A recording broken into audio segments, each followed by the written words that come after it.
ஒரு மகிழ்ச்சியான செய்தி. இதயம் நல்லெண்ணெயின் விலை லிட்டருக்கு ரூபாய் 105 குறைஞ்சிருக்கு.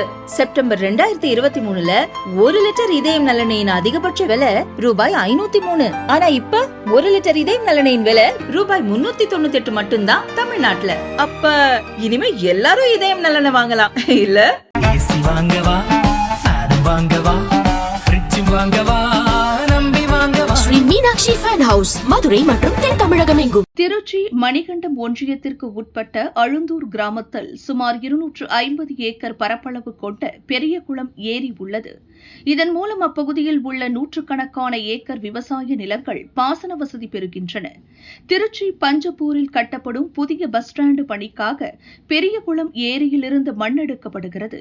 இந்த மண் எடுக்கும் ஒப்பந்த பணி அமைச்சர் நேருவின் ஆதரவாளரான மணப்பாறை திமுக ஒன்றிய செயலாளர் ஆரோக்கியசாமியின் பினாமிகள் மூலம் நடப்பதாக கூறப்படுகிறது.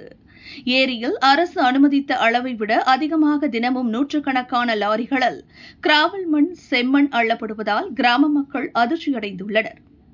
பஸ் ஸ்டாண்டு பணிக்கு என சொல்லி கிராவல் மண், செம்மண்ணை வேறு பகுதிக்கு கொண்டு சென்று விற்பதாக கூறப்படுகிறது. இதனால் அரசுக்கு பல கோடி ரூபாய் வருவாய் இழப்பு ஏற்பட்டுள்ளதாகவும் பொதுமக்கள், விவசாயிகள், ஆர்வலர்கள் குற்றம் சாட்டுகின்றனர். சட்டத்திற்கு புறம்பாக மண் எடுப்பதை தடுக்கும் கிராம மக்களை மணப்பாறை திமுக ஒன்றிய செயலாளர் ஆரோக்கியசாமி, அவரது ஆதரவாளர்கள் கொலை மிரட்டல் விடுப்பதால் அப்பகுதியில் வாழவே அச்சமாக இருப்பதாக கிராம மக்கள் கூறுகின்றனர்.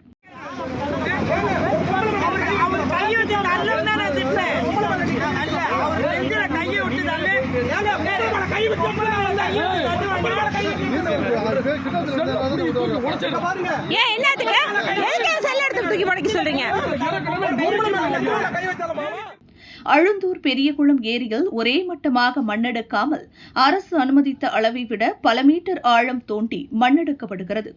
இதனால் ஏரியில் பல இடங்களில் மிகப்பெரிய பள்ளங்கள் உருவாவதால் மழை பெய்தாலும் பாசனத்திற்கு நீர் வெளியேற முடியாத சூழ்நிலை உருவாகியுள்ளது.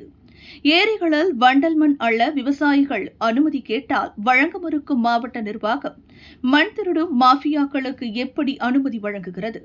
அந்த மண் எங்கு செல்கிறது என்பதை ஏன் கண்காணிக்கவில்லை எனவும் விவசாயிகள் குமுறுகின்றனர்.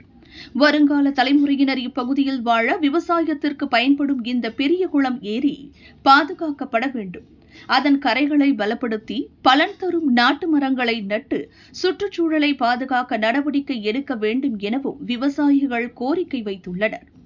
கனிமவள கொள்ளையை தடுப்பவர்களை மாஃபியா கும்பல் ஆளுங்கட்சி ஆதரவு இருக்கும் தைரியத்தில் மிரட்டி, தாக்கி கொலை செய்யும் அளவுக்கு சென்று விடுவதால் ஒரு கட்டத்திற்கு மேல் மணல் கொள்ளையை தடுக்க பலரும் அச்சப்படுகின்றனர்.